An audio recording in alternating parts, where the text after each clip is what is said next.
त्याच्यावर तिकडल्यांनी लोकांनी जो इलाज आहे तो तिकडून या इकडे जवळ. तर तुमचं नाव सांगा, तुम्ही काय करता आणि काय म्हणजे खरंच बाग बघायला आले बा तुम्ही?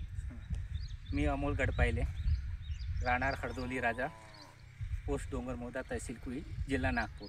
पण मी तसा हार्टिकल्चर अफसर असल्यामुळं मला शेतीमध्ये आवड आहे आणि ते मी गणेश दादांची शेती बघायला आलो आहे.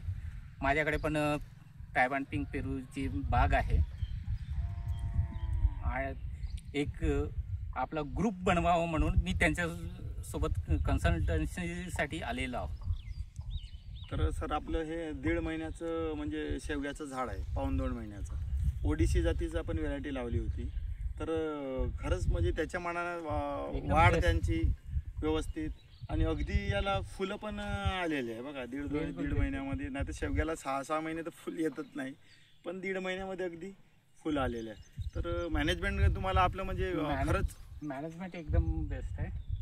आणि आपण यांच्याकडनं सुद्धा अगदी 3-4 महिन्यामध्ये आपण उत्पादन चालू करू शकतो. 6 महिन्यात कम्प्लिटली हार्वेस्टिंगला आपल्याला येईल.